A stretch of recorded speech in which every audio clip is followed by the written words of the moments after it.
Baik, terima kasih Coach Priyo. Bismillahirrahmanirrahim. Assalamualaikum warahmatullahi wabarakatuh. Selamat pagi, siang, sore, malam, subuh, dini hari ya. Siapapun yang hadir hari ini dan nonton menyaksikan secara langsung di YouTube nanti. Terima kasih teman-teman sudah hadir hari ini dan meluangkan waktu menyaksikan sesi hari ini. Terima kasih Eva Pora atas kesempatan yang diberikan. Terima kasih juga Coach Priyo, ini guru saya juga ini. Jadi kita sama-sama diskusi nanti. Senang sekali di kesempatan sore hari ini menjelang berbuka puasa. Saya bisa ketemu sama teman-teman secara virtual ya. Ini ada banyak sekali yang hadir dari seluruh Indonesia. Tentunya nanti kita akan sama-sama diskusi, belajar, sharing mungkin lebih tepatnya ya. Karena nanti saya juga mau banyak belajar sebetulnya dengan rekan-rekan yang hadir di sini sekalian. Temanya hari ini menarik nih ya. Jurus jitu tambah revenue. Apalagi sekarang kalau kita lihat nih buat teman-teman UMKM yang punya banyak sekali karyawan, tentunya kan ini jadi momentum ya menjelang hari raya harus menyiapkan THR terbaik ya. THR itu kepanjangan dari apa? Tunjangan hari raya, betul ya. Jadi teman-teman bisa beli tunjang banyak-banyak di warung Padang ya untuk bisa didistribusikan nantinya. Oke, jurus jitu tambah revenue. Sebenarnya saya mau diskusi sama teman-teman, saya mau ngobrol tadi, teman-teman sudah saling berkenalan. Saya ingin melihat juga ya sepak terjang teman-teman. Saya mau dong di-spill dikit aja, dimension gitu ya. Bisnisnya di bidang apa, industrinya. Terus omset bulan kemarin, boleh dong di-spill ya. Omset bulan kemarin boleh ya. Jadi kita nanti bisa diskusi, ngobrol sama-sama. Mudah-mudahan ada hal yang bisa diambil pada sesi kesempatan di sore hari ini. Boleh dituliskan di kolom komentar teman-teman semua. Bisnisnya core-nya di bidang apa? Apakah industri kreatif, coffee shop ya, atau culinary? Terus boleh di-spill omset terakhir gitu ya. Mudah-mudahan jadi sebuah visi, jadi doa juga biar nanti semakin berlipat ganda, semakin berkah berlimpah tentunya. Ada Kak Asana, bisnis jasa per bulan, omsetnya 350 juta, Masya Allah. Haji dan umroh ya, jadi mulia sekali menjadi pelayan tamu Allah ya. Nanti kita akan banyak ngobrol juga bagaimana teman-teman bisa memproyeksikan dari kalkulasi omset ataupun potensi margin yang bisa didapatkan, gimana cara bisa lebih, size-nya bisa lebih besar lagi gitu ya. Oke, yang lain boleh di-share-share lagi teman-teman. Bisnis kreatif di jasa pengadaan merchandise. Wah, ini menarik nih di Bandung, Trole ya. Trole namanya familiar ya. Nanti saya akan sedikit share portofolionya, kayaknya punya relevansi dengan Trole juga nih ya. Terima kasih dari Bandung sudah hadir. Oke, saya ingin mulai dengan sebuah tes fokus sederhana, teman-teman. Boleh silakan teman-teman, karena saya bisa berinteraksi nggak ya, Coach Priyo ya? Boleh teman-teman silakan dilafalkan, kalaupun tidak bisa open mic ya, dari sini, teman-teman bisa lafalkan dan saya yakin Anda melantangkannya dengan keras dari rumah masing-masing, dari dimanapun Anda berada. Boleh silakan dibaca yang keras, tulisan yang ada di layar device teman-teman sekalian. Yo, tidak peduli. Nah, semoga teman-teman bisa membacanya dengan keras ya, sambil saya juga memastikan. Oke, buat yang teman-teman yang menulis omsetnya boleh juga sambil ditulis di kolom komentar ya. Oke, silakan dibacakan yang lantang rekan-rekan sekalian ya.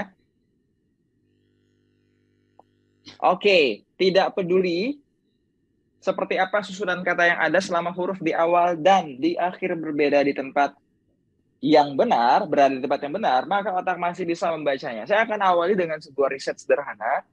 Kenapa teman-teman bisa membaca tulisan ini ya, meskipun saya tidak cross-check satu-satu ya. Saya yakin teman-teman bisa membacanya langsung, padahal tidak pernah ada latihan sebelumnya. Dulu pada saat belajar bahasa Indonesia juga kita nggak ada, bahasa guru kita mengajarkan untuk membaca tulisan yang acak ya. Tapi kalau kita coba analogikan, kita nggak pernah kemudian latihan, kita nggak pernah melakukan persiapan, tapi ujuk-ujuk langsung dites baru saja, dan teman-teman bisa melampaui tes tersebut, berarti keren banget ya.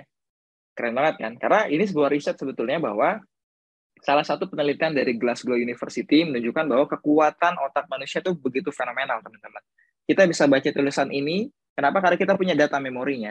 Dan terlepas daripada itu, ini untuk menunjukkan bahwa tadi kekuatan fenomenal, kalau kita lihat kemarin pada saat COVID tentunya banyak sekali teman-teman yang mengalami ujian ya, kita semua mengalami, tapi juga ada sebagian yang mengalami opportunity besar ya bagi teman-teman yang industrinya core-nya di bidang kesehatan ataupun produk penunjang lainnya untuk recovery COVID.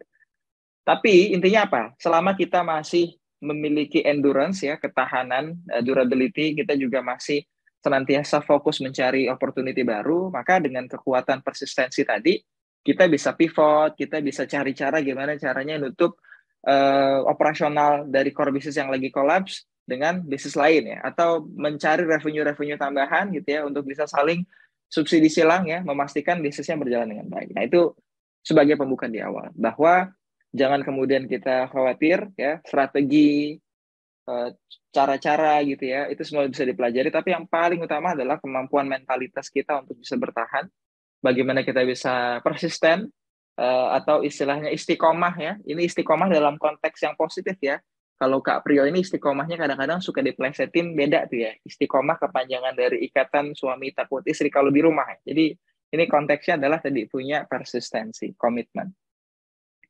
Oke, saya mau kenalan dulu sama teman-teman yang hadir di sini. Boleh silakan Bapak Ibu yang hadir dari seluruh Indonesia boleh tuliskan di device-nya, boleh dibuka Google-nya masing-masing atau di Safari-nya. Bagi pengguna Apple, silakan teman-teman cari informasi Sociopreneur Indonesia Edi Fajar Prasetyo. Saya ingin memperlihatkan apa sih sebetulnya kegiatan yang saya dan teman-teman jalankan. Dan mudah-mudahan bisa berbagi insight ya, terutama bagaimana nanti ini bridging sebelum kita diskusi gimana caranya Jurus Jitu menambah revenue. Jadi alternatif kira-kira kita bisa dapat pemasukan dari bisnis kita tuh dengan cara apa, maupun dari beberapa core bisnis tambahan yang relevan sebagai penunjang bisnis utama kita gitu ya. Boleh ditulis di kolom komentar bagi teman-teman yang sudah menemukan ya Sociopreneur Indonesia Edi Fajar Prasetyo. Bagi yang belum ketemu, saya masih tunggu ya. Buat teman-teman yang kendala jaringan dan lain sebagainya, saya akan sedikit spill, ini sedikit profil kegiatan kita. Salah satunya, ini salah satu embrio kegiatan kita, di antara beberapa core bisnis yang nanti saya akan coba share ke teman-teman sekalian. Ini adalah bisnis pertama saya yang banyak melibatkan aspek pemberdayaan dan melibatkan lebih banyak relasi sosial. Nah, mudah-mudahan ini nanti bisa relate ya, barangkali teman-teman punya satu core usaha yang sama. Mereka terjun untuk berbisnis, tapi bisnis mereka ini memberikan pemberdayaan kepada masyarakat sekitar, dan yang paling penting adalah menjaga lingkungan. Oke. Nah, tapi sebelum kita lanjutkan, ada baiknya kita lihat dulu snapshot berikut ini.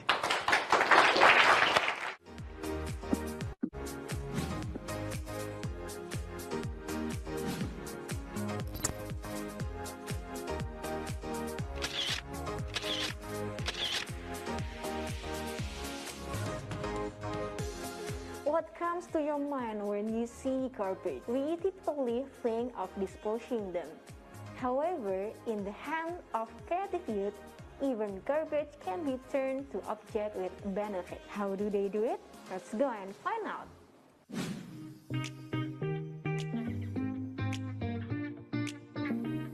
For some people, garbage is a big problem. However, Edi Fajar Prasetyo has succeeded in turning plastic waste into attractive items with economic value through his enterprise Eco Business Indonesia. Itu tadi sekilas cerita tentang ekobisnis Indonesia, dan di balik kegiatan bisnis yang memberdayakan ibu-ibu terutama dan menjaga lingkungan, mari kita panggil langsung Edi Fajar dan Alvin. Iya, Edi, thank you ya, thank you. Oke, nanti teman-teman kalau mau mungkin kepo gitu ya, pengen bisa menggali lebih jauh, feel free bisa cek langsung di YouTube. Oke, teman-teman juga saya kemarin baru dapat satu special session sama Trans, jadi mereka bikinin video biografi tentang perjalanan bisnis dan usaha pemberdayaan ataupun keuangan sosial yang kita inisiasi. Yang tertarik juga feel free bisa langsung cek di YouTube kita, namanya edisi terbaru. Ini beberapa sedikit portofolio kegiatan kami dan beberapa inisiatif yang kami lakukan. Berawal dari tadi ya, sebuah hal yang bagi sebagian orang nggak punya value sampah, tapi dengan kemampuan kreativitas gitu ya, ubah sampah jadi rupiah ya, itu jadi hal yang reasonable, masuk akal ya. Kita pusing-pusing gimana sih caranya dapat revenue, kok susah banget nih bisnisnya misalkan advance banget, atau hal-hal yang menurut kita susah mencari market yang fit. Kadang-kadang kita cukup melihat jauh lebih sederhana aja ke dalam, hal-hal yang ringan, hal-hal yang sederhana, dengan kemampuan kreativitas dan inovasi, kita justru bisa mendeliver itu dengan mendapatkan revenue yang besar, tergantung siapa segmen marketnya. Nanti saya akan cerita dan ngambil beberapa contoh ya. Ada orang yang dengan kreativitasnya bisa menjual sesuatu yang nggak punya nilai, dengan dia tambah story di dalamnya, dia bangun storyline di dalamnya, dibangun history dari sebuah mekanisme tadi yang ada. Sama kayak yang lagi baru-baru yang lagi rame nih, pengobatan alternatif daya kalau nggak salah ya, itu luar biasa, animonya tinggi banget. Saya lihat terakhir ada di Bogor di stadion dulu, kayak fenomena Ponari Sweat gitu ya, ada anak kecil yang katanya kesambar petir, batunya itu punya kemampuan katanya untuk bisa menyembuhkan. Maksudnya tadi kan itu salah satu contoh fenomena kekuatan story, ini salah satu jurusnya ya, storytelling ya. Ketika kekuatan storytelling kuat, orang tuh bisa memiliki trust yang tinggi dengan satu persepsi yang mereka bangun tentang satu produk, jasa, atau personal seseorang. Nah, itu kaitan dengan nanti produk kita bisa diskusiin. Ya. Saya juga aktif sebagai pengajar, Kakak. Saya dosen di kampus bisnis Umar Usman. Saya ngajar business development di sana. Mudah-mudahan nanti suatu kesempatan kita bisa ngobrol secara offline, karena saya senang sekali ketika bisa silaturahmi secara langsung, bisa diskusi, belajar, membangun relasi, siapa tahu ada potensi kolaborasi yang bisa kita sama-sama lakukan di kemudian hari. Ini beberapa itemnya tadi, kita jual secara B2B dan B2C, ini beberapa pemberdayaan kita. Kita juga handle untuk terakhir ada retail yang kemudian kita olah sampahnya untuk dijadikan satu event yang berbasis MICE ya gitu ya. Jadi dari sampah tadi dengan ditambah kreativitas ya, nggak ada orang yang ngelirik, tapi dengan dibangun sebuah sisi mempertemukan apa yang menjadi demand gitu ya, kita menjadi ekosistem yang siap ketika ada calon customer yang mereka demanding banget, misalkan kalau itu ada opportunity-nya kita bisa create gitu ya. Oh ya, saya mau kasih juga sedikit informasi, ini kita baru sedang mendevelop ada pabrik gitu ya di Lampung, namanya Rindu, Rumah Inovasi Daur Ulang. Pengembangan tadi yang sekedar crafting, mungkin tadi ada dari teman-teman yang hadir produk kerajinan gitu ya, berarti kayaknya kita core-nya mirip-mirip nih Bapak Ibu. Saya juga bersama teman-teman membuat satu inovasi baru, kita lagi mengkreasikan bahan bangunan yang kita olah dari sampah plastik. Kita coba sedikit spill ya.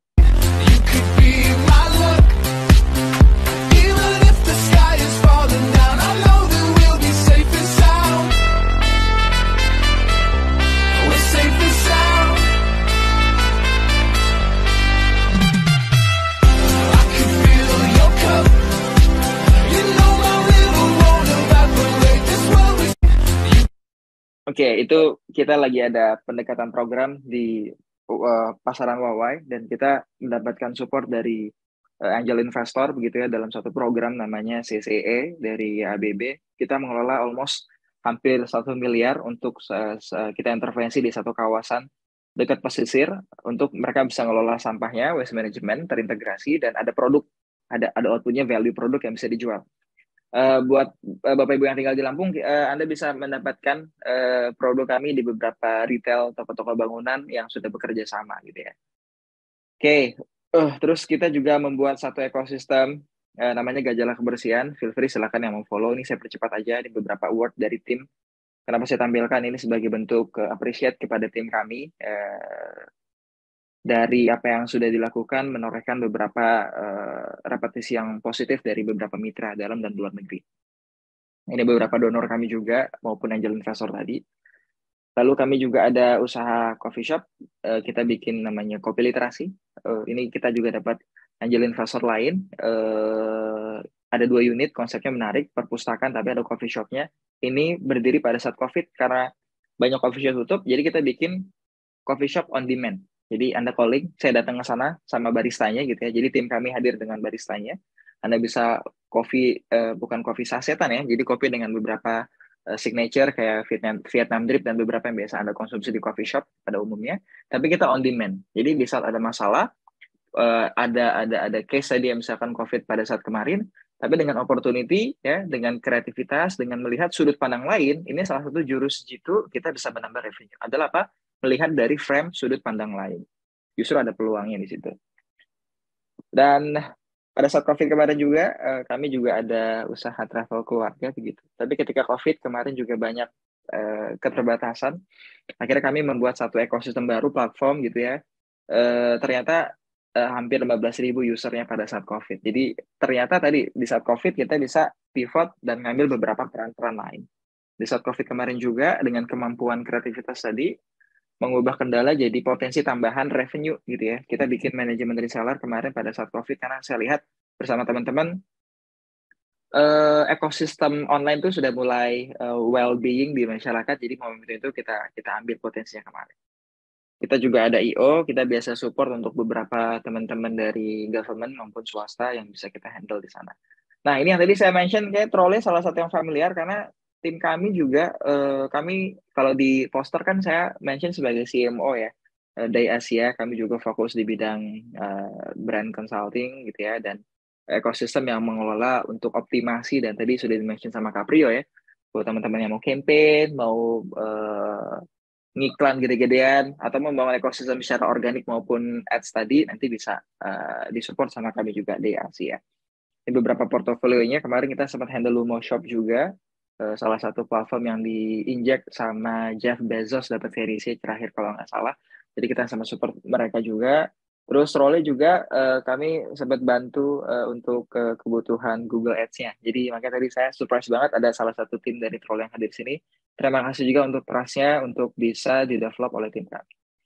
Kami juga sekarang fokus untuk teman-teman yang punya ruang lingkup bergerak di crowdfunding ataupun aktivitas yang berbasis social movement, kami juga memprovide untuk digital transformation-nya. Kira-kira itu beberapa gambarannya.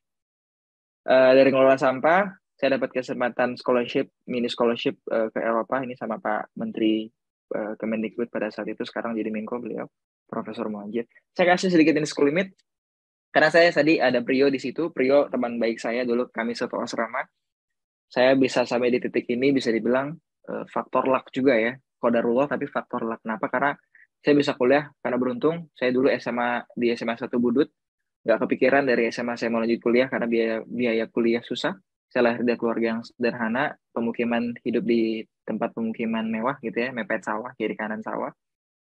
Susah untuk bisa lanjut ke studi lanjutan. Tapi dengan upaya gitu ya, ingin terus belajar, tadi saya mengutip istilahnya Prio ya, bahwa seorang business owner adalah yang terus kemudian ingin mempelajari hal-hal baru. Perspektifnya itu adalah, saya suka terminologinya jodoh gitu ya, jadilah orang bodoh. Jadi ketika ngerasa kurang, kita belajar terus. Nah, saya ingin memberikan insight mungkin bagi teman-teman yang entah hari ini ada yang mahasiswa juga ataupun pelajar yang sambil usaha juga ya.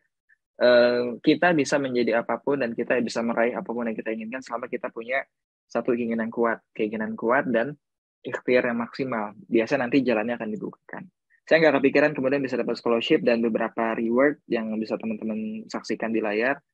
Saya dapat program beasiswa bidik misi, beasiswa yang diperuntukkan untuk orang miskin, kira-kira gitu. Jadi ini mudah-mudahan jadi satu insight positif gitu ya, karena saya juga sebagai pendidik memiliki semangat dan hal yang menarik ketika peserta didik, kalau kami misalkan ke sekolah ataupun di kampus, bisa terinspirasi ya bagi mereka yang ngerasa terpuruk, mereka yang ngerasa nggak bisa, mereka yang merasa underprivileged, nggak punya kesempatan.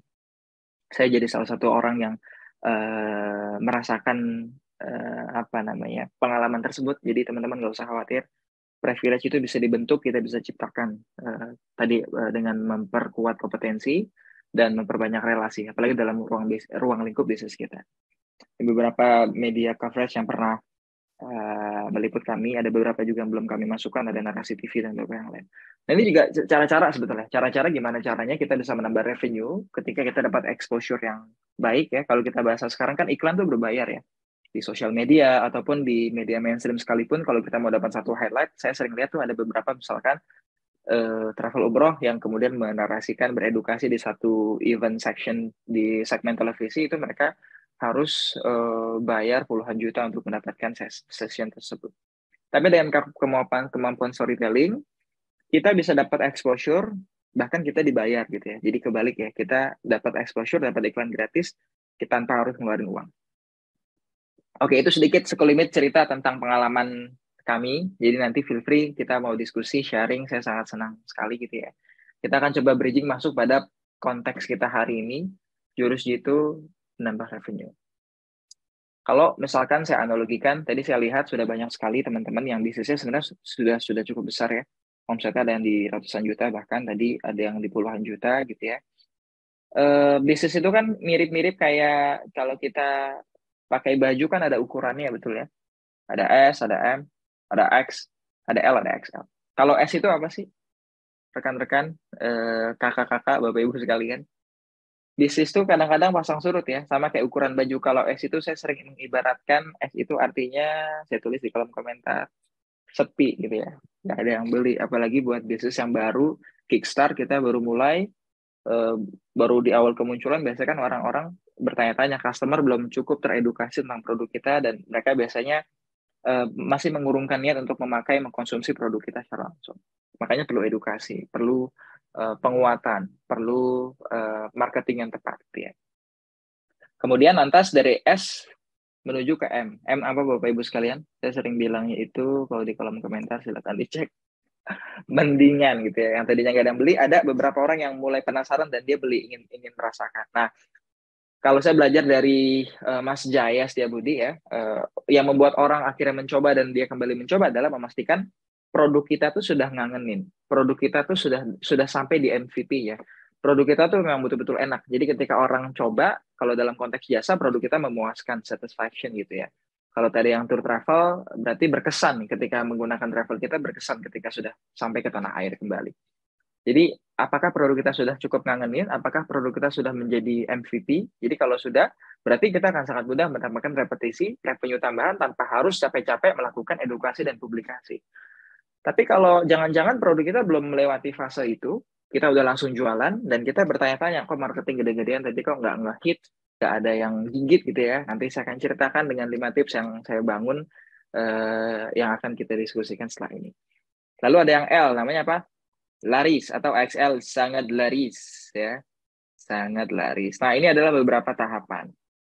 Nah, tentunya kita harus sama-sama memproyeksikan gimana caranya hal tersebut bisa terjadi. Setidaknya ada 3 elemen, ada 3 cara, ada 3 rumus jitu agar kita bisa menambah revenue dari penjualan bisnis kita ya. Berarti ada kenaikan, ada volume, ada konversi yang lebih. Kalau di bulan ini 100 misalkan customer, berarti konversi bulan depan diharapkan ada kelipatannya 1,5, 2 kali, 5 kali gitu ya. Nah, gimana caranya tadi? Pastikan produk kita sudah memiliki ultimate advantage atau benefit, keuntungan, positioning, bahwa cuma produk kita kekuatan, value yang dicari oleh customer itu hanya dimiliki oleh produk kita. Nah, apa diferensiasi yang kita miliki?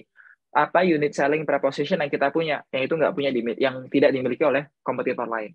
Kalau saya kasih contoh analogi, misalkan di saat banyak orang-orang jualan keripik ikan misalkan, keripik ikan, kebanyakan di pasaran adalah ikan apa ya? Kalau teman-teman pernah makan, misalkan keripik ikan patin misalkan, let's say ya, saya nggak tahu apa industri ikan yang banyak sekali jadikan keripik. Tapi ketika sudah mainstream kan orang jadi nggak punya diferensiasi lagi. Sama halnya ketika, oke, good. Ada Mas Abuzar bilang keripik tenggiri misalkan. Nah, kenapa orang akhirnya cukup teredukasi ketika makan keripik tenggiri, enak, gurih, bergizi, dan lain sebagainya misalkan. Terus tiba-tiba kita hadir, pemain keripik baru ya, di saat semua orang sudah mainstream dengan keripik tenggiri, kita muncul dengan keripik yang ikan itu lain daripada yang lain ya. Misalkan kita masuk dengan, kita pionir, kita satu-satunya keripik ikan kerapu misalkan ya. Nah, itu kan hal yang menarik ya. Jadi ketika semua orang jualan yang sama, kita muncul sebagai pioneering gitu ya, dengan kemampuan edukasi, dan tentunya tadi kita melihat sisi mana yang menjadi advantage, keuntungan yang hanya kita punya, kompetitor nggak punya. Jadi kita akan keluar dari zona banding-bandingan harga. Ketika semua orang jualan keripik ikan tenggiri, ya selain kualitas rasa, ya orang pasti nanti ya harga mana yang lebih murah, preferensi konsumen seperti itu. Tapi kalau kita muncul keripik kerapu ya, tanpa kolesterol misalkan, atau memiliki kandungan lebih banyak daripada segala jenis ikan misalkan, atau ikan apapun. Jadi kita muncul dengan satu komposisi yang berbeda daripada kelaziman. Itu salah satu kuncinya. Nah, itu bisa diinternalisasi ya. Kira-kira Bapak Ibu sekalian, untuk bisa menambah revenue, jurus jitunya adalah apa? Satu positioning, apa satu value yang kita miliki berbeda dengan kompetitor lain. Nah, itu sangat kontras gitu ya, sehingga orang akan memilih kita. Yang kedua, sensational offering ya. Kalau sudah punya advantage, ya, sensational offering. Berikan penawaran yang sensasional. Jadi kalau bahasa penawaran atau mendeliver produk kita kepada calon customer, kalau bisa jangan biasa-biasa aja. Bikin yang sensasional. Itu banyak dilakukan sama Arif Muhammad ya. Kalau Bapak Ibu tahu dulu Twitternya namanya Pocong, sekarang Arif Muhammad banyak main di beberapa brand bisnis clothing line. Dia bikin rumah masakan Padang juga gitu ya. Jadi caranya melakukan offering tidak biasa ya. Dia buat sebuah hal yang anti mainstream. Dulu ada istilahnya apa ikoi-ikoyan gitu ya, kasih hadiah di sosmed, pesan berantai. Sebetulnya itu salah satu cara. Kalau kita belajar pernah ada istilah word of mouth ya, jadi dari mulut ke mulut, dia mengemas dengan cara-cara yang kekinian. Jadi lakukan offering yang nggak biasa-biasa aja. Bahkan sampai dulu saya pernah dapat info dari teman saya yang main di bisnis kuliner gitu ya. Jadi ketika ada satu bisnis baru yang mau buka, biar terkesan dia itu rame gitu ya. Jadi Anda bisa hadirkan teman-teman Anda sendiri sebetulnya untuk bisa ngantri. Dulu beberapa brand besar yang berbasis kritik misalkan, itu pada saat buka langsung rame, buka langsung laris, itu dia buka, antrian itu sampai panjang ekor ya. Mungkin kalau saya kasih analogi buat yang tinggal di Ciputat, jadi dari Ciputat sampai Pamulang itu ngantri, kok bisa sepanjang itu, gimana caranya? Ternyata itu ada skemanya gitu ya. Jadi dia hadirkan, dia buat efek viral marketingnya secara independen mandiri. Dia bisa undang siapapun sebetulnya, kolega-kolega dia, teman-teman dia, atau Anda karena di bulan puasa ya, Anda bisa undang semua anak-anak yatim gitu ya, misalkan untuk yuk ngantri dapat produk yang gratis, tapi silakan ngantri di sana, nanti akan bergantian akan diberikan gitu ya. Nah, setelah edukasinya terpublikasi dengan masif, Anda bikin offeringnya sensasional. Kami hanya produksi 100 pieces per hari. Silakan yang tercepat akan dapat. Jadi orang yang nggak beli produk kita, dia akan ngerasa rugi. Buat Anda yang bisnis travel, apa kira-kira sesuatu yang unik yang bisa ditawarkan? Buat Anda yang bisnis merchandise, kalau Anda main ke B2B atau B2G, apa yang kemudian bisa menjadi keunggulan gitu ya? Sensational offering yang benar-benar sensasional di luar nalar gitu misalkan garansi seumur hidup 7 turunan misalkan buat Anda yang bisnisnya souvenir ataupun interior kayu jati misalkan, kan ketika produknya kuat Anda nggak usah khawatir akan rusak. Jadi Anda mau klaim 7 kali 7 generasi pun nggak masalah. Pun kalaupun mereka klaim, ya ini kecenderungan orang biasanya ya, jarang sekali yang kemudian harus ngurus gitu ya, capek-capek, sementara udah 7 turunan, dia mungkin opsinya adalah membiarkannya atau beli item yang baru. Jadi kita tidak melakukan kebohongan, kita tidak bluffing dalam penjualan, tidak lebay gitu ya. Ya saya akan garansi 7, misalkan ya, saya pernah beli tas katanya itu bisa garansi seumur hidup ya. Tapi ketika rusak kan saya harus packing lagi, saya akan kirim lagi ke dia, ke pabriknya, lalu tunggu dan dia akan kirim balik. Kecenderungan customer biasanya behavior-nya adalah, udah saya juga mau ganti yang baru kok gitu. Jadi promo yang garansi yang menjadi kekuatan kita, itu menjadi hal yang menarik untuk konsumen, tapi pada realitanya kalau kita menganggap itu sebagai beban atau cost, wah gue harus garansi nih, gue harus membebankan operational cost pada saat mungkin customer lalai menggunakan produknya gitu ya. Tapi kenyataannya ternyata nggak demikian gitu. Jadi kita masih berada pada posisi aman juga secara cost-nya. Lalu powerful promise ya, tadi memberikan janji yang betul-betul ya. Kalau nggak enak, ada teman saya misalkan Ustadz Ismet gitu ya, punya Sop Durian Kepo gitu ya, nggak enak 100% uang kembali gitu ya. Ya Anda makan satu mangkok terus Anda bilang ini nggak cocok, nggak enak sama saya, uangnya dikembaliin gitu ya. Jadi Anda betul-betul membuat garansi, powerful promise, janji yang nggak sekedar janji, kira-kira gitu. Nah gimana sih rumus formulanya? Ini kalau dulu kita belajar sama Einstein ya, MC kuadrat ya. Edukasi, message, communication, konsisten ya. Jadi kita edukasi, kita deliver di channel komunikasi yang tepat, tentunya dengan menggunakan bahasa yang tepat. Kalau Anda segmennya adalah baby boomer misalkan, mereka bisa dipastikan sedikit sekali yang menggunakan sosial media, misalkan let's say TikTok kan jarang. Jadi kalau mau Anda jualan produk yang segmennya baby boomer untuk orang tua misalkan, tapi jualannya di TikTok kan kira-kira nggak relevan gitu ya. Jadi itu salah satu media, message-nya harus tepat gitu ya. Komunikasi juga harus disampaikan dengan cara yang tepat untuk penggunaan bahasanya dan lain sebagainya agar calon segmen kita memahami betul apa sebetulnya kita jual. Saya mau kasih 5 tips. Ini selama perundungan saya buat 5 tips yang mudah-mudahan bisa membantu memberikan pemahaman, mengkalibrasi ide kita, bisnis kita, biar bisa menambah revenue tadi. Ada 5, sengaja ada 5 ya. Ini saya spill sedikit, nanti rekan-rekan yang mau elaborasi lebih lanjut bisa cek di YouTube channel kita, for free, gratis, edisi terbaru, atau dicek aja nanti nama lengkap, biasanya nanti akan muncul di sana. Ada di playlist. Yang pertama adalah tumor. Yang pertama adalah kutu kupret. Kutu kupret artinya apa? Kudu tentu pelajarin dan riset. Sebelum kita melakukan sebuah strategi baru atau membuka unit produk baru gitu ya, kan pastikan kita ada riset dulu ya, kita ngecek dulu ya. Jangan sampai misalkan kita ngerasa produk kita yang paling enak gitu ya, wah pokoknya ini banyak yang beli nih, saya dengan sangat yakin dan bangga revenue-nya akan sangat naik signifikan setiap hari.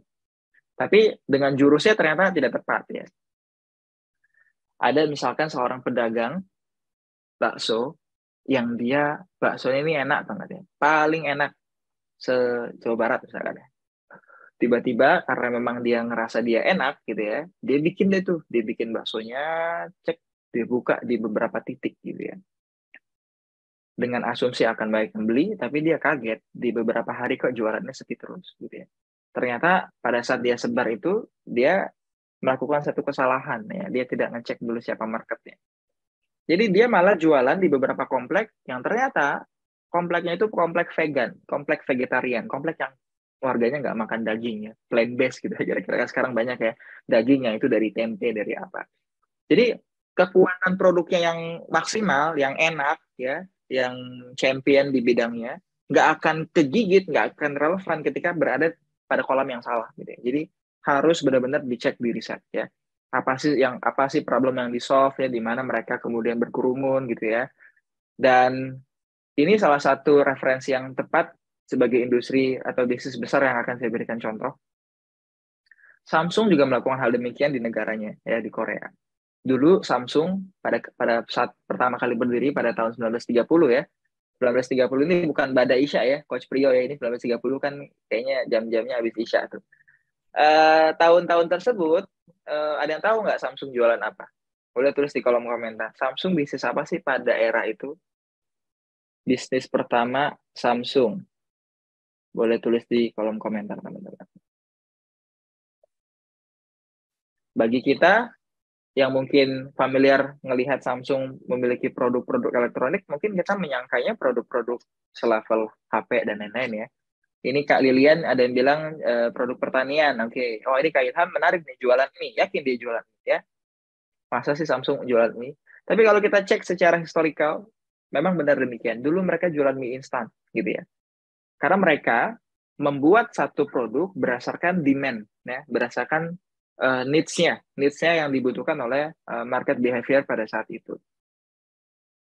Korea pada saat itu transformasi begitu cepat ya, mirip-mirip Jepang ya, di awal kebangkitannya. Jadi masyarakat itu pengen hidup yang serba cepat, efektif, efisien.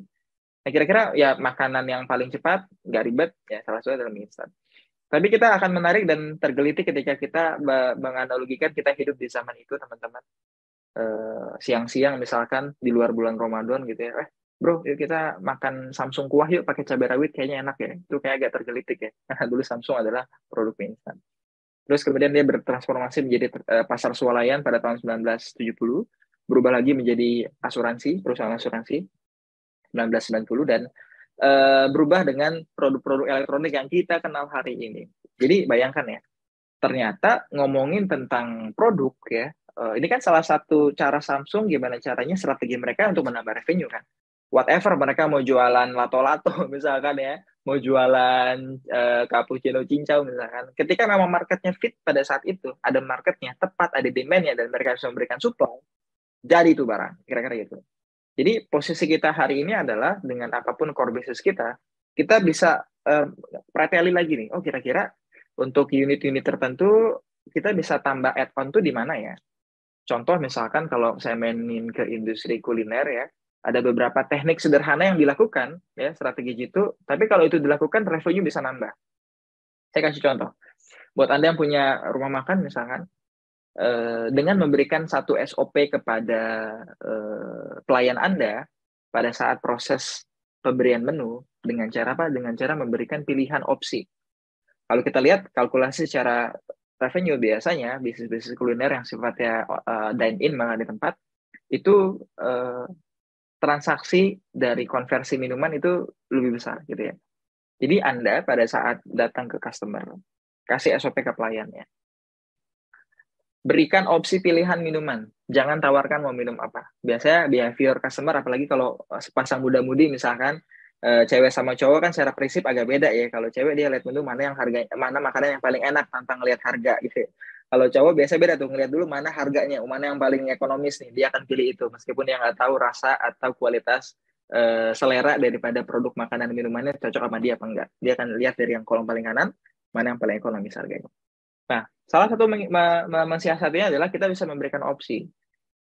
Mas, pesan apa? Option pecel lele misalkan. Oke, minumnya mau es jeruk atau es teh manis, Mas gitu. Jadi, biasanya ketika ditanya, kecenderungan orang akan memilih salah satu di antara preferensi tadi. Kalau nggak disuruh pilih, mungkin ya dia akan beli air putih hangat aja, Mas gitu ya. Sepersekian detik, seseorang customer itu dalam menentukan decision making itu cepat gitu ya. Dan ketika Anda ditembak begitu kan Anda biasa akan kecenderungan memilih di antara dua pilihan. Kira-kira itu salah satu SOP misalkan ya. Jadi dengan membuat SOP yang bisa meningkatkan atau ada upsells istilahnya. Kenapa di beberapa retail makanan cepat saji selalu distandarisasi seperti itu. Mau ada lagi Kak? Ada yang mau ditambah lagi? Dengan sekedar bilang ada lagi aja kita jadi berpikir dua kali. Oh ya deh, boleh deh tambah es krimnya, tambah ininya ya. Dengan menggunakan satu SOP gitu ya. Jadi itu ternyata ada beberapa triknya. Dibanding ketika kita hanya selesai pada pesanan terakhir dari si customer kita. Sudah cukup Pak? Baik, terima kasih. Itu udah selesai tuh, nggak ada lagi tambah-tambah. Kalau kita memberikan opsi, pertanyaan, gitu, ada lagi yang mau ditambah Pak? Atau mungkin, makanya kalau Anda ke beberapa makanan cepat saji, bahkan jualan ayam, dia jualan PCD juga ya. Maksudnya jauh gitu ya, ngapain orang beli PCD di situ. Tapi itu salah satu caranya. Tadi, tentukan apa menjadi unique selling kita, apa yang customer kita inginkan dari produk atau jasa yang mereka ingini, tetapi tidak dimiliki oleh kompetitor lain. Cari irisannya. Nah, yang paling tepat adalah what the customer wants dengan what your brand does well. Ya, apa yang kita bisa berikan secara powerful ya. Kenapa orang harus ikut travel di tour travel kita? Kemudahannya, pelayanannya, apa? Kita bisa tentukan itu, yang nggak dimiliki oleh kompetitor lain. Itu pun berlaku dengan beberapa core business lain, seperti tadi ada yang merchandise, souvenir misalkan. Kalau Anda souvenir ke pemerintahan, berarti kan otomatis Anda harus punya modal yang besar, karena biasanya paymentnya belakangan ya. Anda harus kuat tuh 3 bulan di belakang misalkan. Nah, Anda apakah bisa, dan kalaupun itu jadi sebuah keunggulan, who knows gitu ya. Di saat yang lain bisa kasih tempo 2 bulan, Anda bisa 2 bulan 5 hari misalkan. 2 bulan 10 hari. 5 atau 10 hari bagi konsumen nganggapnya itu hal yang menguntungkan gitu ya. Jadi tentunya poin-poin tadi bisa kita jadikan keunggulan. Atau Anda bisa ngecek di Google Trend ya untuk bisa memastikan. Ini kita masih fase di jurus jitu meningkatkan revenue. Poin pertama tadi kutu kopret ya, kudu tentu pelajarin dan riset. Anda bisa cek sekarang tuh bahkan lebih dimudahkan dengan yang namanya teknologi. Anda ada yang namanya Google Trend. Anda cukup tulis aja 1-2 kata, Google bisa merekomendasikan sesuatu yang sebenarnya ini bisa dijadikan peluang usaha baru atau sekedar untuk market survei gitu ya. Anda misalkan tulis travel umroh atau apa gitu ya di daerah mana.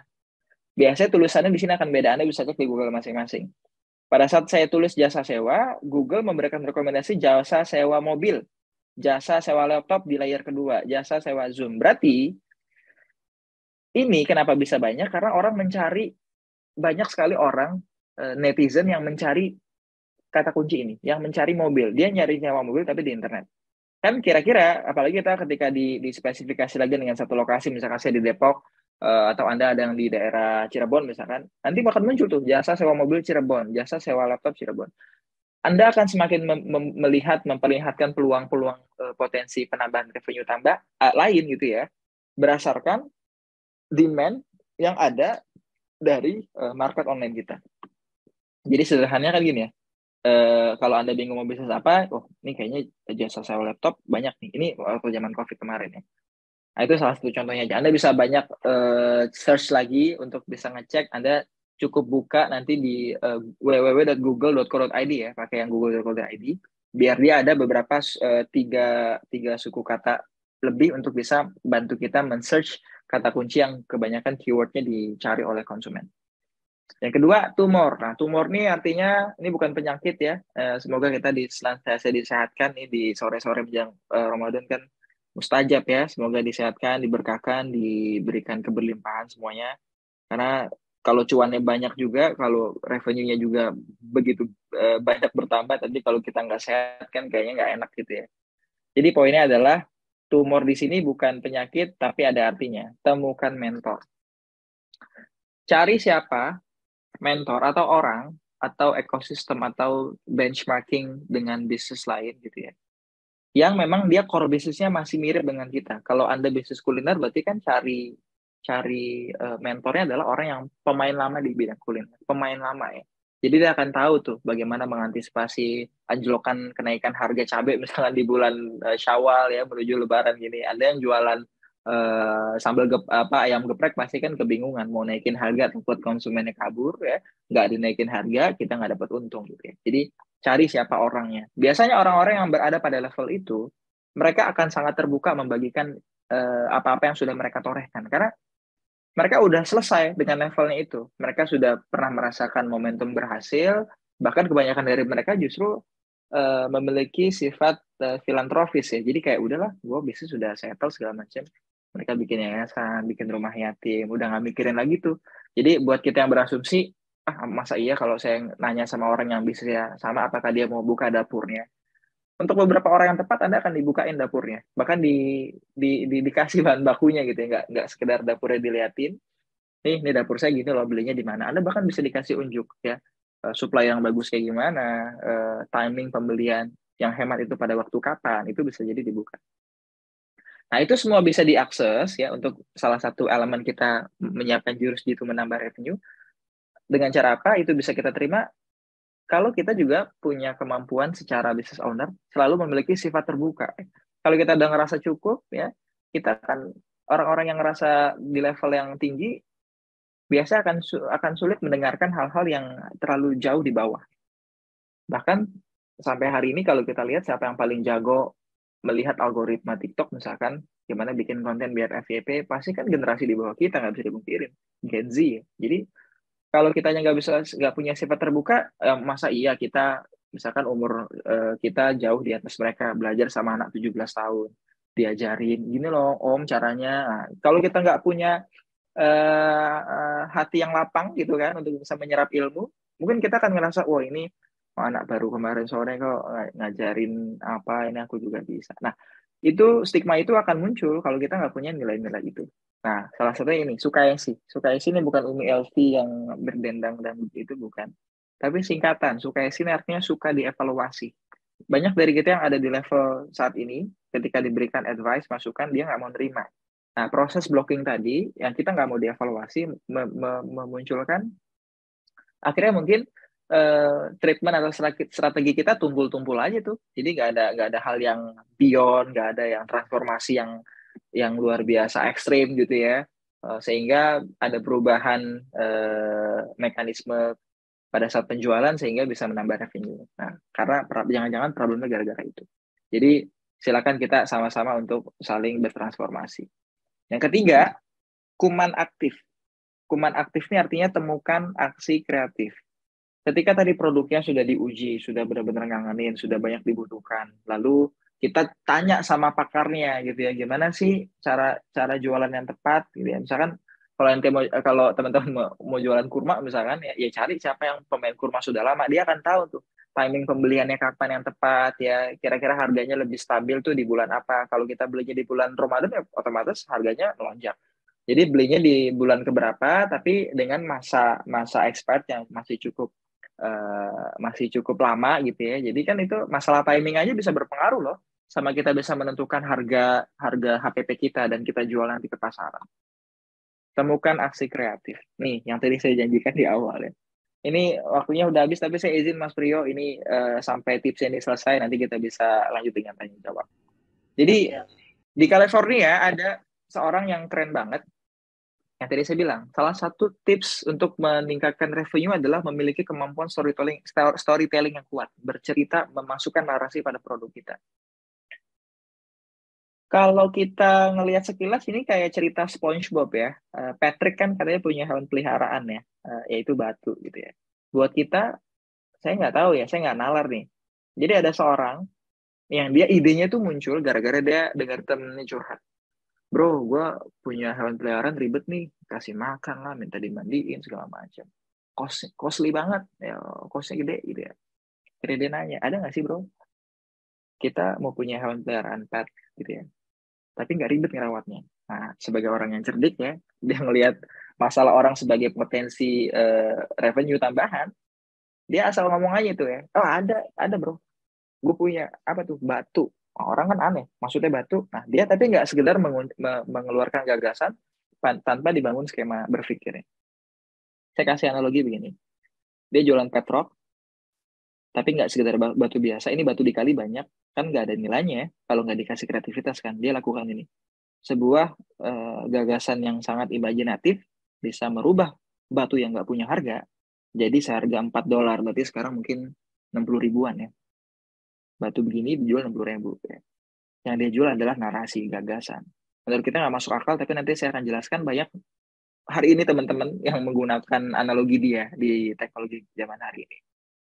Dia punya buku panduan, tulisannya menarik, selamat Anda punya petrok, tenang saja, peliharaan Anda tidak akan hilang atau tidak akan kabur meskipun tidak Anda ikat gitu. Jadi dia kasih tulisan-tulisan yang ya emang iyalah orang batu mau siapa juga mau lari nggak mungkin.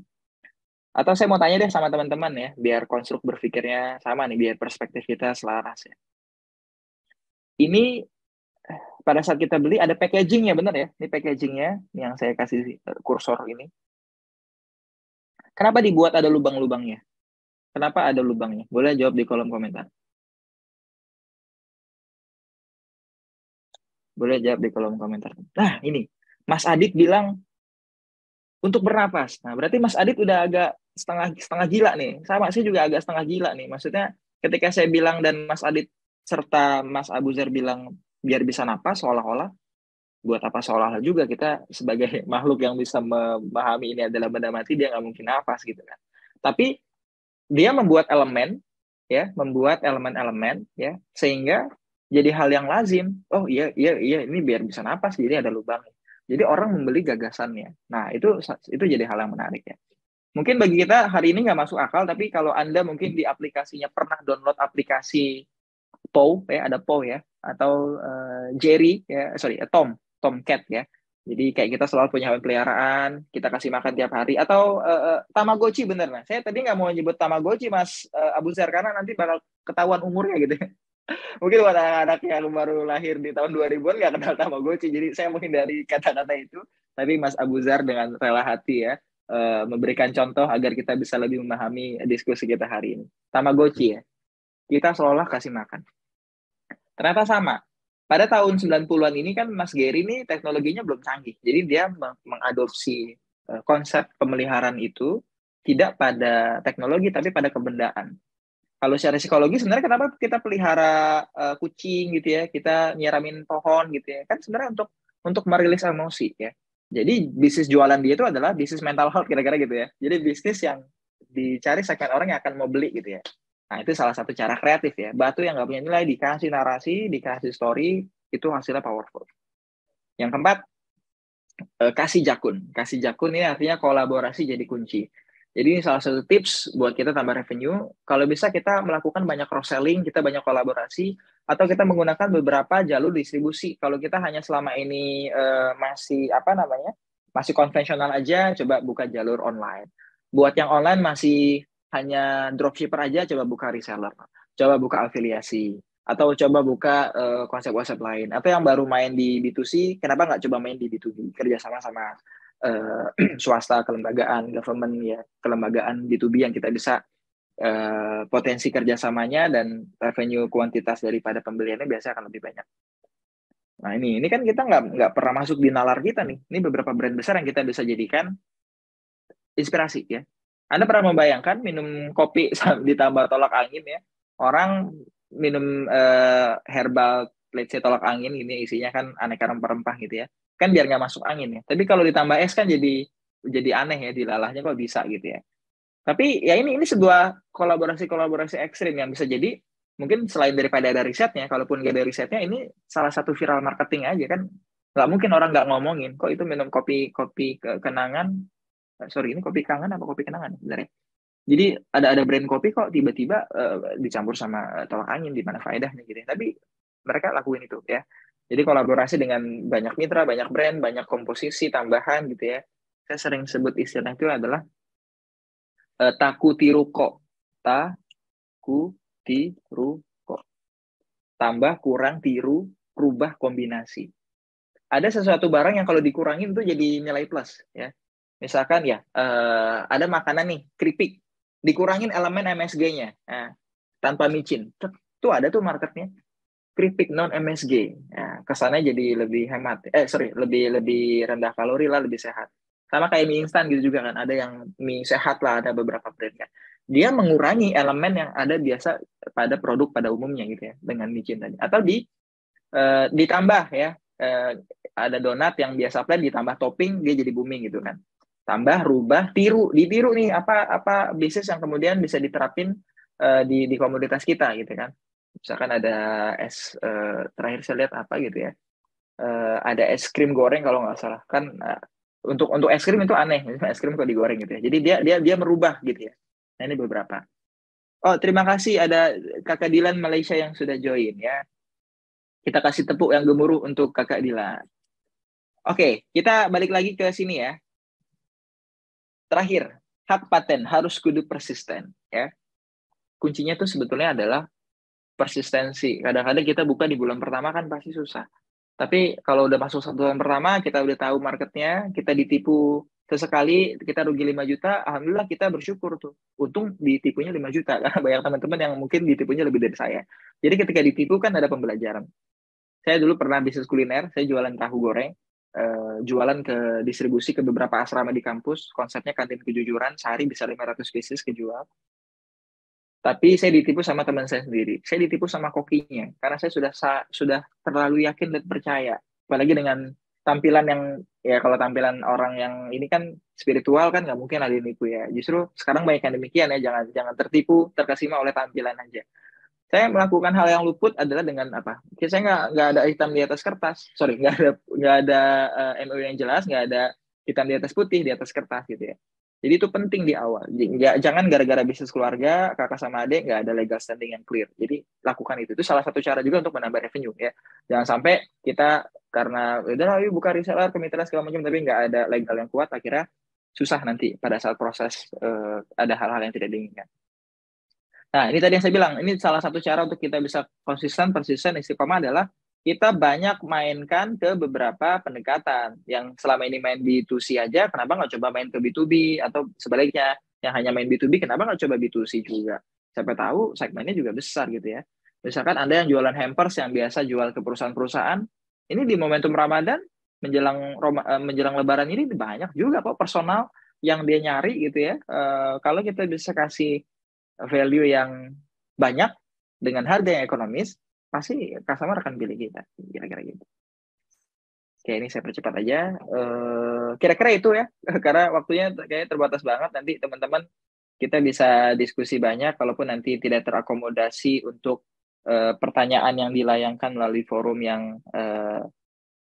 yang luar biasa hari ini. Nanti teman-teman bisa feel free, ini ada beberapa kontak yang bisa dihubungi. Ini ada edit sebentar. Oke, ini ada kontak yang bisa dihubungin. Teman-teman silakan. Saya aktif di sosmed juga, feel free kalau mau chat ngobrol. Sebagai closing statement sebelum nanti kita tanya jawab. Ini quotes-nya keren banget nih. Teruslah berkarya meski banyak yang mencerca, ubah sengsara jadi sejahtera, ubah terpaan jadi masa depan karena kesuksesan hidup berawal dari kegigihan bukan keluhan. Terima kasih teman-teman. Saya lanjut di tanya jawab. Saya tutup dengan pantun hidup kesepian tanpa kekasih. Cukup sekian. Terima kasih. Silakan Coach Prio. Oke, terima kasih Coach Edi, luar biasanya. Hidup sekian. Terima kasih pokoknya ya. Saya ingatkan terima kasih aja. Oke Coach Edi, terima kasih banyak sharingnya di sore hari ini. usaha baru, ya kan, bisnis baru gitu kan. Ternyata dari hal-hal yang memang tidak disangka sama kita bisa jadi insight baru, ya kan, bisa dari value baru untuk kita optimalkan terutama untuk bisnis. Teman-teman silakan yang ini yang dari tadi ini sudah pengen banget tuh bertanya tentang bisnis ataupun apa konsultasi bisnis segala macam nih, kita tunggu nih dari teman-teman nih untuk bertanya. Boleh nanti bertanya via chat langsung, boleh itu di kolom Q&A juga boleh, atau mau tanya langsung, nah nanti kita add sebagai panelis untuk bertanya langsung dengan Coach Edi. Untuk teman-teman nih, nah, oke, untuk teman-teman nih yang dari tadi ini sudah nunggu-nunggu pengen tanya secara langsung, silahkan untuk kita tunggu nih. Beberapa teman-teman dari tadi itu saya mau tanya A nih, mau tanya B, mau tanya C nih, silahkan gitu kan. Nah, kita tunggu nih sambil Coach ini sambil nunggu teman-teman yang lain nih, Coach. Nah, Coach, bagaimana sih cara kita tuh melihat atau meningkatkan kreativitas kita nih kan? Karena kan memang kalau umur kita nih kan, terutama memang orang yang sudah senior tuh untuk melihat kreativitas diri sendiri itu agak sulit gitu. Untuk menemukan itu bisa jadi ide, terus eksekusi jadi bisnis gitu. Bagaimana nih, Coach?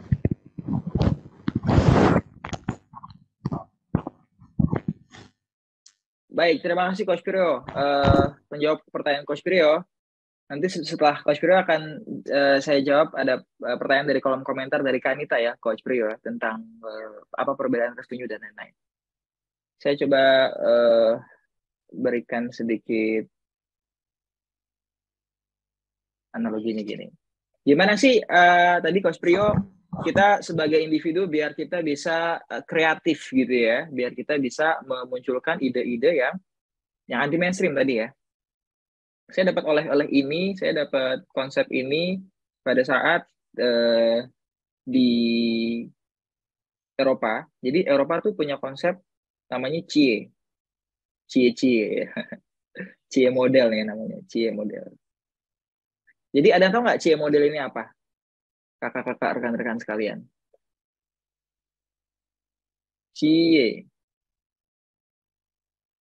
Ada yang tahu nggak kakak sekalian? Jadi dalam kita membuat satu konsep apa namanya kreativitas maupun membangun satu gagasan yang akan diimplementasi pada bisnis, itu sebetulnya semua berawal dari sini nih. C yang pertama ada yang tahu apa, teman-teman sekalian? Kreatif. Kreatif ya. Udah anggap aja kreatif ya. Nah, dalam melakukan proses kreatif, jangan pernah benturkan dengan hal-hal logik ya. Jadi kreatif itu boleh liar. Jadi kata kuncinya itu ya. Kreatif itu boleh liar ya. Tentunya liarnya dalam konteks yang positif ya. Seorang Elon Musk ya. Elon Musk tahu ya. Yang punya Tesla. Kalau dia nggak berpikir kreatif yang liar, dia pengen punya mobil listrik yang tanpa driver misalkan, atau dia bikin travel. Ini kan kalau tadi travel, tadi ada pemilik travel ke Arab Saudi, ke luar negeri, ke domestik, ke Labuan Bajo kan biasa. Tapi kalau traveling ke bulan kan nggak kepikiran kan. Buat orang yang berpikir, buat orang awam yang lihat pemikiran gitu gimana? Wah, nggak masuk akal, lu gila gitu kan. Kalau orang Betawi bilang, ya yang bener gitu kan. Orang-orang kita kan gitu ya, gak yakin. Jadi dalam membuat satu gagasan inovasi atau kreativitas dalam bisnis, pertama dari 3 elemen ini, C-nya itu harus kita munculkan dulu ya. Munculkan ide-ide kreatif apapun itu. Hilangkan data-data lama yang kadang-kadang bisa membuat kita jadi terkungkung. Contoh data lama gini, saya mau tanya ke teman-teman, mohon berkenan dijawab ya. Kalau misalkan saya minta teman-teman tolong divisualisasikan ya, digambarkan aja. Nggak harus menggunakan alat tulis, tapi divisualisasikan. Coba tolong teman-teman gambarkan bebek. Saya hitung mundur ya, karena divisualisasi biasa cepat ya. Saya hitung mundur ya, 5, 4, 3, 2, 1. Saya bisa tebak nih. Ini menunjukkan bahwa sebetulnya kreativitas kita harusnya bisa lebih ditajamkan daripada daripada yang baru saja teman-teman praktekkan. Saya bisa pastikan visualisasi bebek yang Anda gambar barusan, semuanya ngadep ke kiri. Karena kebanyakan kita menggambar bebek diawali dari angka 2. Ya. Tapi kenapa saya bisa tebak dominan menghadap ke sebelah kiri? Berarti kan sebetulnya nggak ada proses kreatif di situ. Toh buktinya saya bisa tebak gitu ya. Jadi hal yang kreatif kan susah ketebak, kira-kira gitu ya. Nggak kepikiran nih, kok bisa gitu ya. Kenapa nggak kita bikin bebeknya menghadap ke depan, ke belakang, ke bawah, menghadap ke kiblat ya, kalau bebeknya muslim. Gitu ya. Atau kalau kita ngomongin bebek, dalam konteks praktek tadi, berapa banyak yang teman-teman gambarkan ya, pasti kebanyakan gambar bebeknya, saya sambil coret-coret ya, pasti kan dimulai dari angka 2 gini. Dan gambarnya adalah hewan bebek, gitu ya. Gambarnya hewan bebek. Ada nggak teman-teman yang gambar kayak gini? Nah, ini bebek nih, Mas. Ini bebek, orang saya yang gambar, saya punya imajinasi, ini bebek. Ini telur bebek, Mas, tunggu lagi sebulan lagi, ntar jadi bebek, gitu ya. Atau Anda gambar motor bebek, gitu ya. Atau Anda gambar apapun lah ya. Karena imajinasinya itu Anda yang akan buat sendiri, gitu ya. Nah, yang kedua, kalau sudah kreatif, kita masuk pada poin I. Ini adalah inovasi atau innovative value. Jadi pangkal dari sebuah gagasan besar tuh kreatif, inovatif, nanti yang E nanti akan saya jelaskan. Nah, inovatif ini adalah kita proses mengkurasi nih. Dari banyak ide yang liar, misalkan ada 10 ide nih. Kita kurasi mana yang kira-kira mendrive yang bisa memberikan solusi signifikan dan reliable. Jadi kita cari yang possibility-nya tinggi. Misalkan Anda punya ide pengen bikin pintu Doraemon, pintu kemana saja, ya sah-sah aja tuh ide-ide kita kan. Tapi apakah itu rasional? Ya, apakah itu possible? Kalaupun bahasanya tadi pergi ke bulan possible, nanti akan dihitung lagi adalah, oh gimana caranya? Reason-nya, how to-nya gimana? Nah, baru kemudian E ini adalah entrepreneurial value, entrepreneurial ya. Entrepreneurial, tetep anggap aja entrepreneurial. Jadi teman-teman, kalau ada ide yang dia inovatif, saya pernah lihat ada satu Shark Tank pernah ya, kayak ada sebuah reality show dari luar. Jadi kita ketemu investor pitching gitu ya. Jadi ada orang yang keren banget, kreatif, dia jualan kaos kaki, dia inovatif nih. Gara-gara apa? Gara-gara dia sering ngelihat pengalaman dan sebagai pelaku juga. Kalau kita pakai kaos kaki kadang-kadang suka ada yang hilang tuh, hilang yang kanan lah, hilang yang kiri. Akhirnya dia bikin inovasi, setiap beli kaos kaki isinya 3, satu lagi buat serep. Oh, ini kan keren banget, inovasi banget ya. Tapi di posisi itu, apakah marketnya ngerasa itu jadi hal yang necessary, yang perlu gitu ya? Jadi kalau enggak, akhirnya sia-sia juga. Karena kecenderungan orang kalau hilang satu, dia ya beli aja yang baru. Mungkin harganya lebih hemat. Daripada ada serapnya satu, kita nggak tahu kan yang hilang kiri atau kanan kan. Kalau serapnya kemudian kaos kaki itu punya 2 peruntukan kiri dan kanan gitu ya. Jadi harus bisa dikapitalisasi di sini teman-teman. Karena banyak inovasi yang mungkin hanya sekedar mandek gitu ya. Mungkin banyak konsep-konsep penemuan mandek, tidak menemukan marketnya dengan baik, tidak market fit. Nah, akhirnya hanya sekedar jadi inovasi. Nah, itu beberapa cara yang bisa dilakukan untuk menggali kreativitas. Cara-caranya gampang. Cara-caranya gampang, teman-teman sekalian, untuk bisa menggali kreativitas tadi ya. Kita banyak baca buku, ketemu orang-orang baru. Kalau Anda biasa melakukan rutinitas, lewat satu dari rumah pergi ke kantor, misalkan kalau bisa arah pulangnya sama arah baliknya lewat jalan yang berbeda. Jadi selalu mencari hal-hal baru, ketemu sama orang-orang baru, dan mempelajari hal-hal di luar dari bidang keilmuan yang kita fokus di dalamnya. Kalau Anda misalkan punya klinik dokter gigi, ya tidak hanya bidang kesehatan gigi yang Anda bisa pelajari, Anda bisa fokus mempelajari atau gabung ke komunitas-komunitas di luar itu. Ya. Jadi gagasannya itu banyak.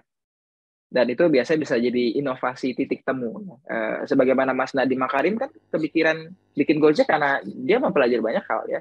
Dari ilmu urbannya misalkan ilmu tata kelola kota, terus dia punya pengalaman startup ya. Dia ngelihat ada sisi antropologi sosialnya tuh banyak masyarakat, terutama ojek-ojek yang waktunya kurang produktif ya, dan lain sebagainya. Semoga tidak menjawab ya, biar bisa diskusi lagi. Kalau dua terjawab nanti nggak diskusi lagi. Siap, Coach. Ini ada beberapa banyak pertanyaan nih, Coach, yang harus dijawab satu persatu. Siap. Saya mulai dari Kanita dulu. Apa pertanyaannya, Kak Prio, Kanita? Kadang kala ada yang menyamakan revenue, sales, dan income, Coach, padahal ketiganya berbeda loh. Nah, apakah revenue ini bisa jadi standar bisnis kita mengalami peningkatan, Coach? Seperti itu kira-kira. Oke. Saya mau disclaimer dulu. Kemarin pada saat diminta nyari judul, kayaknya kan kalau saya kan suka ada yang rima-rimanya cakep ya. Jadi jurus jitu tambah revenue kan ada UU-nya. Kalau mau diganti jurus jitu tambah profit kan juga oke sih, keren. Dan saya lebih suka itu kan, revenue kadang-kadang omset itu kadang-kadang nggak sepadan dengan jumlah profitnya. Omsetnya misalkan gede 100 juta, ternyata untungnya cuma 10 juta, 10% doang. Lebih mending omset profit yang kecil ya, profitnya misalkan, omsetnya kecil 20 juta, tapi profitnya 15 juta, kan mending profit. Jadi di sini kita akan diskusi tentang diksi ya. Kalau saya sih nggak terlalu penting dengan revenue, sales, dan income, yang penting uangnya, earningnya, secara capitalnya itu jelas ada, tidak hanya di atas kertas saja. Saya akan kasih analoginya dengan Mbak Nita. Ini Mbak, mohon nanti Mbak Nita bisa jawab ya. Saya punya 6 butir telur, saya beli 6 butir itu which is setengah lusin ya. Saya beli 6 butir telur ini untuk saya bagikan ke teman-teman saya yang lagi datang ke rumah. Kebetulan mereka pada suka banget makan telur. Saya beli setengah lusin, which is saya belinya nggak di toko-toko besar, nggak di mall, saya beli di UMKM ya. Saya beli di Warung Madura, karena keberpihakan kita sama UMKM itu penting ya. Jadi saya beli ke warung, sampai rumah saya bagiin ya. Saya bagiin ke seluruh 6 orang teman saya yang ada di rumah. Tapi saya heran loh, waktu saya bagiin kok saya bingung. Kenapa masih ada 1 telur yang tersisa di dalam keranjang ya? Nah, Mbak Nita, apa jawabannya Mbak kira-kira?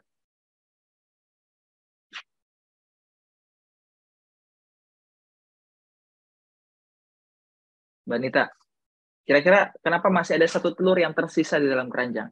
Mbak Nita atau yang lain bisa sambil jawab, monggo silakan. Mas Abu Zar, benar banget, Masya Allah. Ya, tentunya kalau kita mengkaji ayat-ayat yang ada secara tafsir ya, maupun ayat-ayat kauniyah, itu banyak banget sih yang bisa kita telaah ya. Kadang-kadang konsep-konsep strategi bisnis maupun ilmu-ilmu sains kan baru ditemukan kemudian ya. Padahal secara itu ketentuan firmannya sudah ada. Ini bagi teman-teman yang muslim ya. Tentunya bagi teman-teman yang muslim juga, pada kitab-kitabnya ada hal yang itu menjadi keyakinan ya. Itu ternyata bisa diinterpretasikan hari ini. Oke, silakan Mbak Nita atau siapapun bisa jawab nih. Atau Kak Prio deh. Kenapa Kak masih ada 1 telur yang tersisa di dalam keranjang, Kak Prio? Saya beli 6, saya bagiin rata sama ke 6 teman saya lagi main ke rumah. Tapi kalau saya kaget loh, kok ini masih ada 1 telur yang ini saya. Kemana Mas Prio kira-kira telurnya, Mas Prio? Yang 1 tuh buat saya kan. Buat yang bagiin kayaknya. Soalnya Mas Prio kayaknya suka telur gulung nih. Nih Mas Surya nih. Mas Surya bilang harusnya kosong ya. Iya kosong. Kalau kosong biasanya dikontrakin ya. Kalau nggak nanti jadi ini apa Michu buka tuh. Nyari kang kosong-kosong. Oke, saya jawab ya. Mungkin sebagian kita bingung ya. Oh kenapa ya saya beli 6, saya bagiin ke semua teman orang saya yang hadir. Tapi kenapa masih ada 1 telur yang tersisa dalam keranjang? Jawabannya adalah karena 1 di antara teman saya ngambil telurnya sama keranjang-keranjangnya. Ada 6, yang 5 saya kasih telurnya, yang 1 dia ngambil telurnya sama keranjang-keranjangnya. Kebayang nggak? Makanya tadi saya bilang masih ada 1 telur yang tersisa, which is dia sebenarnya nggak tersisa, dia bawa. Dari sebuah, ini teori, namanya teori De Bono ya. Nah, Anda bisa cari konsep De Bono lebih lanjut. Poin pentingnya adalah kadang-kadang tuh kita nyari jawaban itu terlalu kompleks ya untuk menjawab hal yang sederhana, kira-kira gini ya, untuk menjawab hal yang sederhana.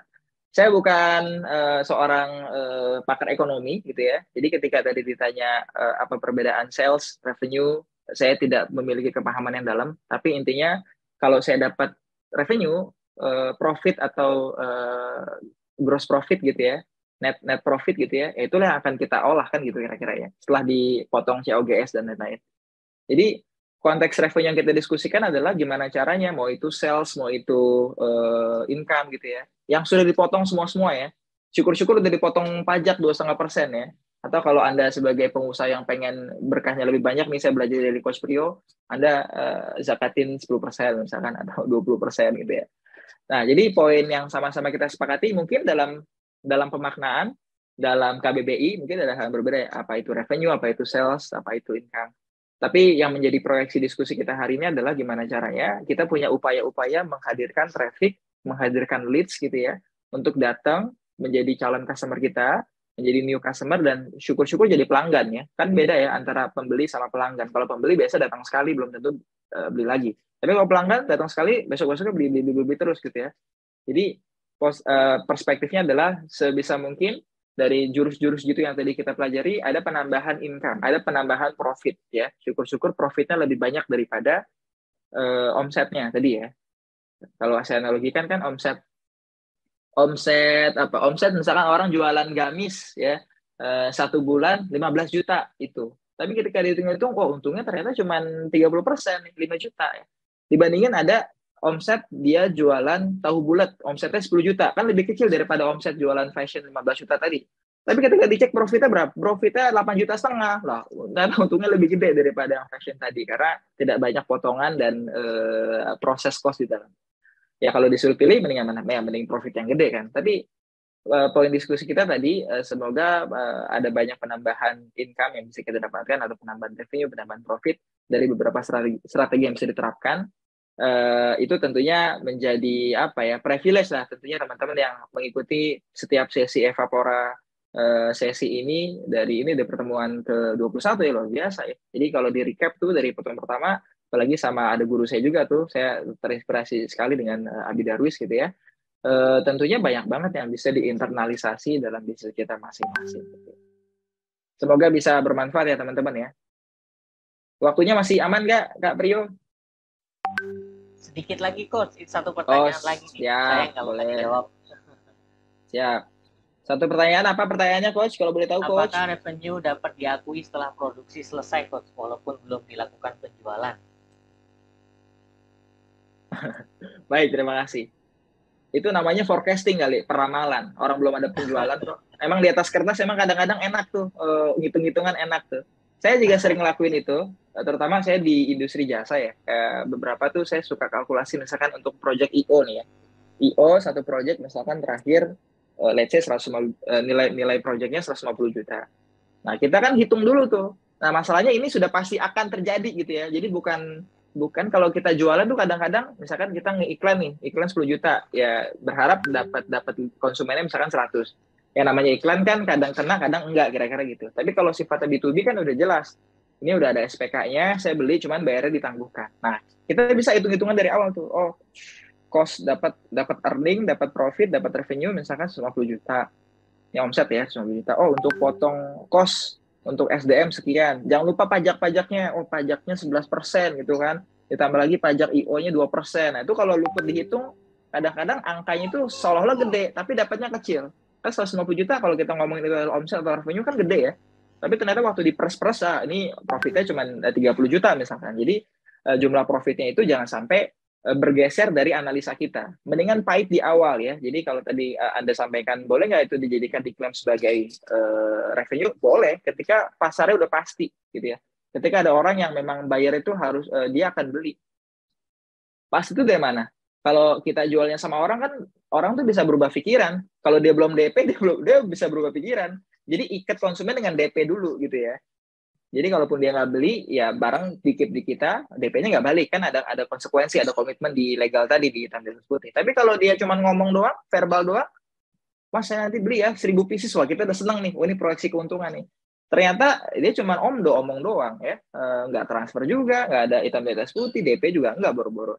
Justru itu akan jadi kerugian buat kita. Jadi kalau tadi Mas sampaikan, apakah itu bisa diklaim jadi revenue? Bisa, kalau udah ada DP-nya. Bisa, kalau sudah ada SPK-nya, sudah deal, sudah ada kesepakatan bahwa saya akan mengambil, atau yang ketiga sudah ada kontraknya. Misalkan Anda jualan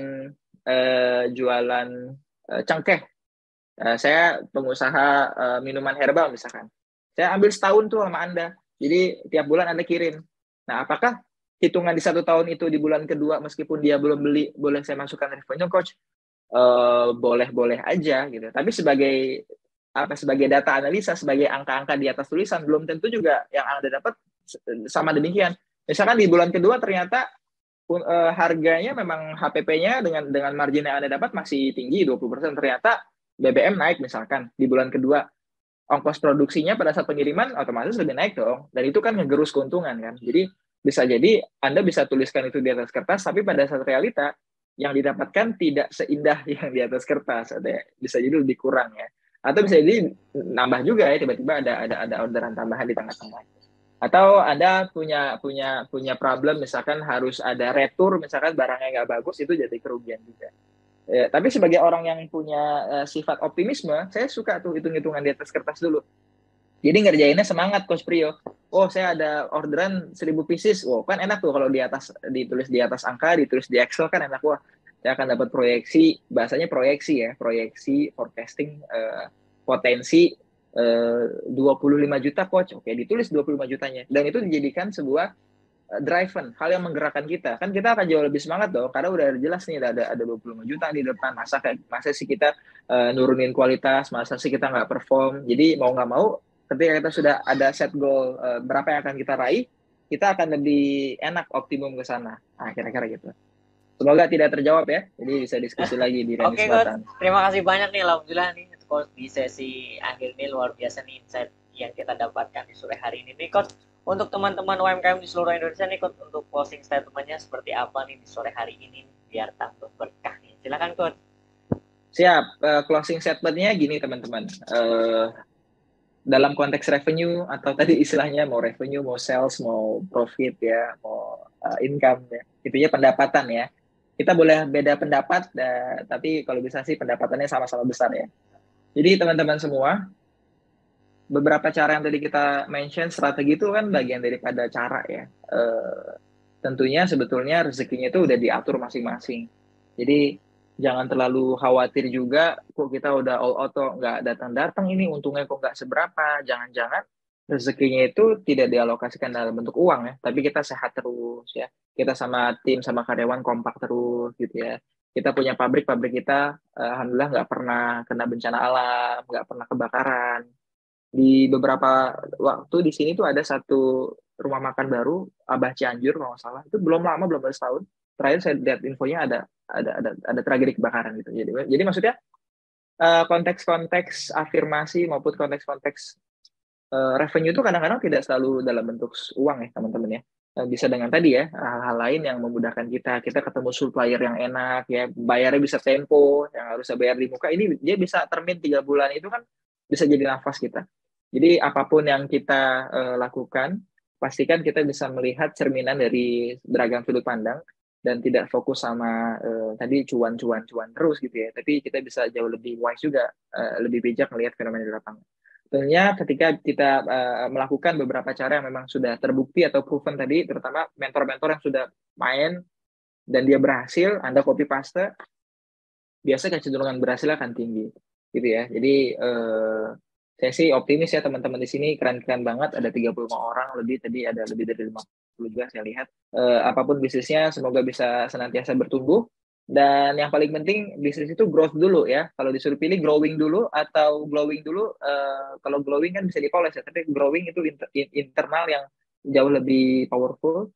Jadi saya kira semoga bisa bermanfaat, apapun bisnis teman-teman, terus bisa meningkatkan revenue dan bisa bermanfaat untuk lebih banyak orang lagi. Terima kasih teman-teman. Selamat berbuka bagi teman-teman yang di wilayah Wita ya, sudah berbuka puasa.